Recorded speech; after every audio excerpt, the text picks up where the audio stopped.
Olá, uma ótima noite para você que acompanha nesta quinta-feira, dia 10 de outubro. Vamos agora aos destaques do Poder Judiciário.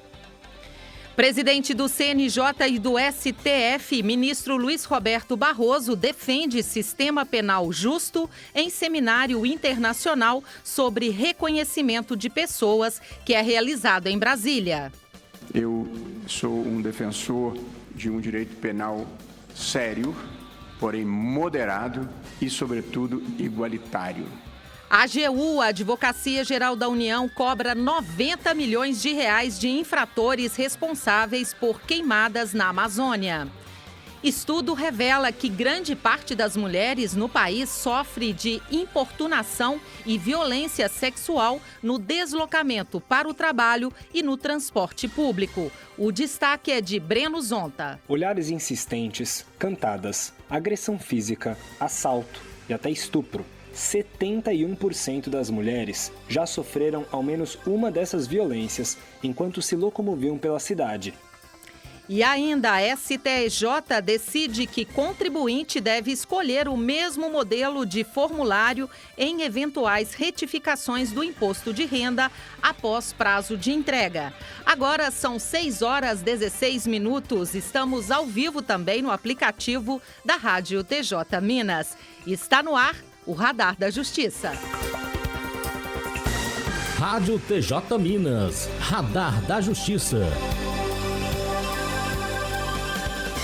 6h16. O presidente do Conselho Nacional de Justiça e do Supremo Tribunal Federal, ministro Luiz Roberto Barroso, defendeu um sistema penal justo, moderado e não discriminatório. Ele participou da abertura do Seminário Internacional Prova e Justiça Criminal, Novos Horizontes para o Reconhecimento de Pessoas, que é realizado no STJ. Durante o evento, ele destacou a necessidade de que o direito penal não seja aplicado para punir apenas pessoas pobres e muitas vezes mal defendidas.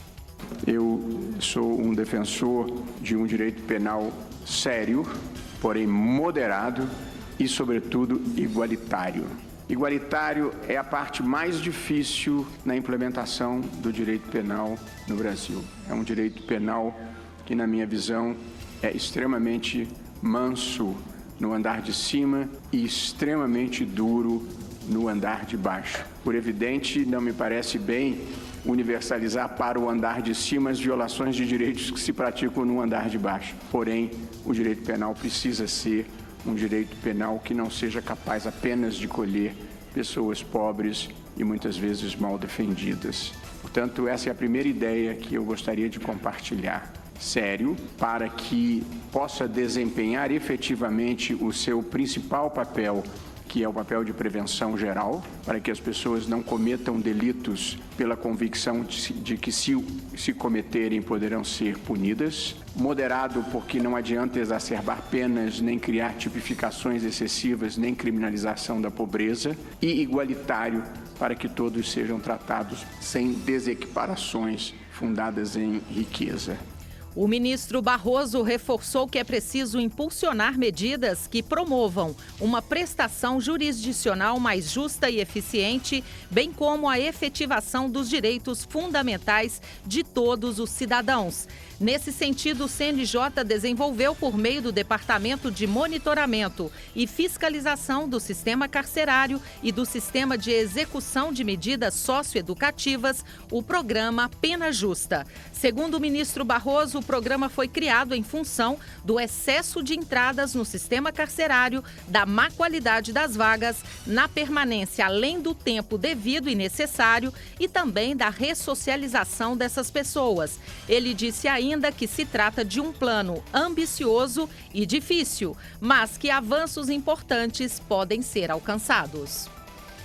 Estudo revela que 70% das mulheres no país sofrem importunação e violência sexual no deslocamento para o trabalho e no transporte público. As informações com o repórter Breno Zonta. Olhares insistentes, cantadas, agressão física, assalto e até estupro. De acordo com pesquisa feita pelos institutos Locomotiva e Patrícia Galvão, 71% das mulheres já sofreram ao menos uma dessas violências enquanto se locomoviam pela cidade.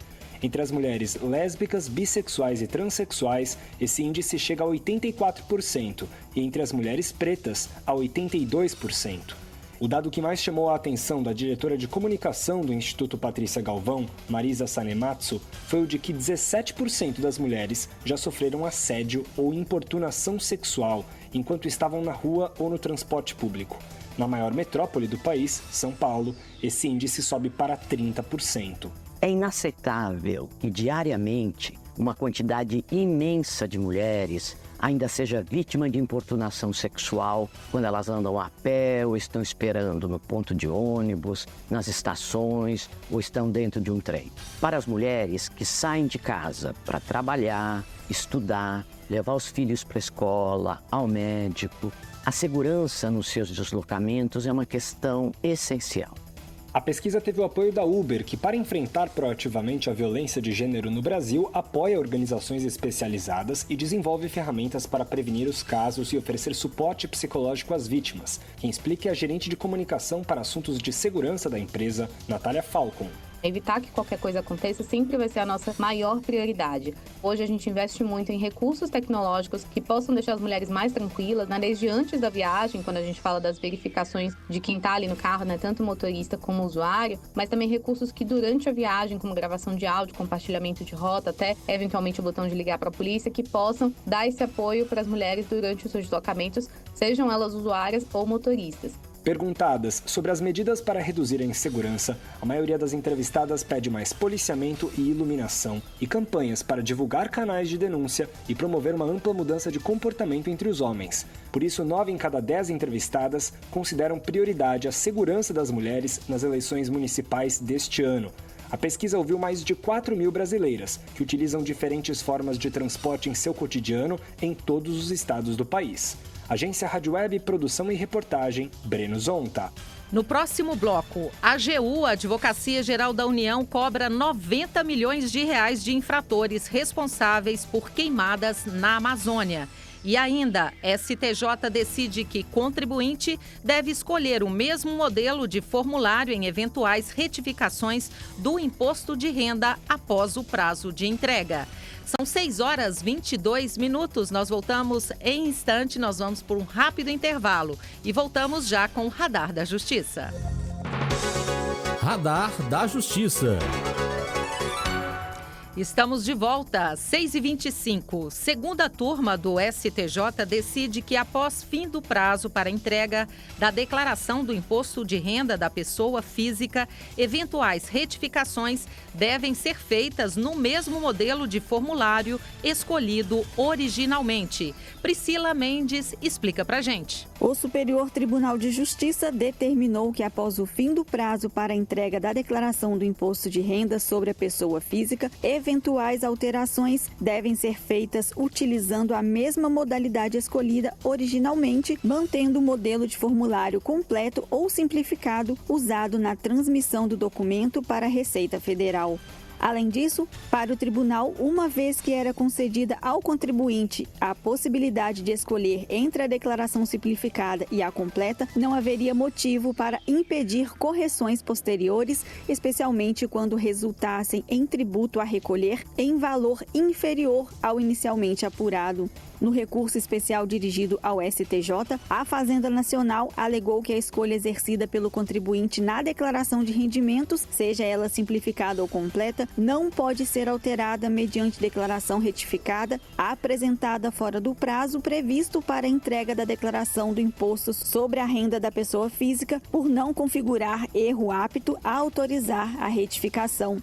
O relator do recurso, ministro Afrânio Vilela, esclareceu que o erro passível de retificação não se refere à troca de modalidade de declaração, mas sim a aspectos como a identificação do sujeito passivo, a alíquota aplicável, os documentos relativos ao pagamento ou a cálculo do montante devido. Da agência Rádio Web, Priscila Mendes. A segunda audiência de conciliação no âmbito da ação de descumprimento de preceito fundamental 854, que trata do chamado orçamento secreto, foi realizada hoje no Supremo Tribunal Federal. Os poderes executivo e legislativo responderam a 16 questionamentos feitos pelo relator da ação no STF, ministro Flávio Dino, sobre as providências adotadas para garantir a transparência das emendas de comissão e de relator. Os representantes da Câmara dos Deputados e Senado Federal informaram que está sendo elaborado um projeto de lei complementar em estudo na Casa Civil da Presidência da República, visando atender às determinações do ministro. Entre elas, a que envolve a pulverização das emendas de bancada e de comissão sobre os investimentos de caráter nacional e sobre os recursos destinados a obras inacabadas. No entendimento do ministro Flávio Dino, as determinações do STF estão sendo cumpridas. Agora, 6h28, a Advocacia Geral da União ajuizou 5 ações na Justiça para cobrar 90 milhões de reais de pessoas físicas e jurídicas acusadas de destruir vegetações ativas com queimadas na Amazônia. As informações é de Norberto Notari. A Advocacia Geral da União ajuizou 5 ações civis públicas contra infratores ambientais que destruíram vegetações nativas. A situação foi constatada principalmente por meio de queimadas em municípios do Amazonas, de Rondônia e do Pará. A cobrança para os infratores é de quase 90 milhões de reais. A devastação foi de cerca de 5 mil hectares do bioma amazônico. As ações compõem um conjunto de medidas jurídicas de proteção e restauração dos biomas e do patrimônio cultural do país adotadas pela AGIU. A iniciativa foi elaborada a partir de autos de infrações e laudos produzidos pelo Instituto Brasileiro do Meio Ambiente e dos Recursos Naturais Renováveis, o IBAMA, em diferentes anos. As ações foram ajuizadas contra particulares e pessoas jurídicas. Elas pedem ainda o bloqueio de bens dos acusados, a proibição de explorar de qualquer modo a área desmatada, a suspensão dos benefícios fiscais e a proibição de acesso a linhas de crédito. Agência Rádio Web, produção e reportagem, Norberto Notari. STF faz nova rodada de negociação sobre a aquisição de medicamento para distrofia muscular de Duchenne. Uma nova reunião sobre o tema será realizada no dia 21 de outubro. Quem explica pra gente é o repórter Breno Zonta. O Supremo Tribunal Federal promoveu na última terça-feira uma nova rodada de negociações sobre a aquisição pelo Sistema Único de Saúde, o SUS, do Elevidys, um medicamento indicado para o tratamento de distrofia muscular de Duchenne. A matéria está em discussão na Corte por meio da reclamação 68709. Na reunião desta terça, o gabinete do ministro Gilmar Mendes, relator do caso, propôs que as partes reflitam e mostrem sugestões na próxima reunião, marcada para 21 de outubro. Participaram da audiência representantes do Ministério da Saúde, da Advocacia Geral da União, da Procuradoria-Geral da República, da Agência Nacional de Vigilância Sanitária, da Comissão Nacional de Incorporação de Tecnologias no Sistema Único de Saúde, além de representantes da farmacêutica Roche Brasil, dos hospitais Vera Cruz e Infantil Sabará, que são os únicos credenciados para aplicar o medicamento no Brasil. Gilmar Mendes convocou diversas rodadas de negociação entre a União, o Ministério da Saúde e a farmacêutica Roche Brasil antes da decisão do STF, que definirá a controvérsia. Na terça-feira, as tratativas continuaram com amplo debate e a participação de Salmo Raskin, médico especialista da Sociedade Brasileira de Genética Médica e Genômica. Da agência Rádio Web, Breno Zonta. 6h30. A seguir, um giro pelos tribunais brasileiros. Voltamos já. Radar da Justiça. 6h32. Vamos agora saber o que é notícia nas cortes do Brasil. Tribunal de Justiça do Paraná multa pais de adolescente por negligência. Cristina Mara. A 12ª Câmara Civil do Tribunal de Justiça do Estado do Paraná multou os pais de um adolescente pela infração administrativa do artigo 249 do Estatuto da Criança e do Adolescente por falharem ao não garantir o acompanhamento psicológico necessário para o filho. O Conselho Tutelar havia recomendado o tratamento psicológico para o adolescente, mas ele compareceu a apenas 3 sessões e, em seguida, deixou de ser levado pelos pais às consultas. O Ministério Público entrou com uma ação contra os pais, alegando que eles estavam negligenciando a saúde mental do filho. A multa por omissão e negligência evidencia a importância do cumprimento dos deveres familiares e a prioridade dos direitos da criança e do adolescente. TJ da Bahia implanta nesta quinta-feira o novo sistema Natijus. O destaque de Lígia Matos. O Tribunal de Justiça do Estado da Bahia lançou hoje o novo sistema do Natijus, Núcleo de Apoio Técnico do Judiciário. Para facilitar a adaptação dos usuários, estão disponíveis o Manual do Usuário e o vídeo tutorial no portal do TJBA, desenvolvidos com o objetivo de garantir o melhor aproveitamento das funcionalidades da nova plataforma, que dá a magistrados e servidores acesso a um banco de dados de notas técnicas, emitidas em todo o país, facilitando a análise de casos complexos de judicialização da saúde. Tribunal de Justiça do Estado do Maranhão condena o município de São Luís a recuperar o SAMU, Serviço Móvel de Urgência. Mércia Lívia. O prazo dado pela Justiça para a regularização do SAMU é 180 dias. O município deverá efetuar a compra, no prazo de 6 meses, de materiais hospitalares, equipamentos e EPIs essenciais e obrigatórios para garantir a prestação do serviço emergencial.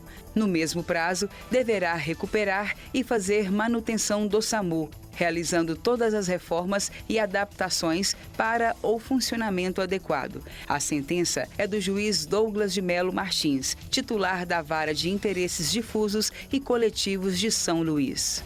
6h35. O Radar da Justiça fica por aqui. Você pode acompanhar também este programa no canal da TV TJ Minas no YouTube. Uma ótima noite para você. A gente se encontra amanhã.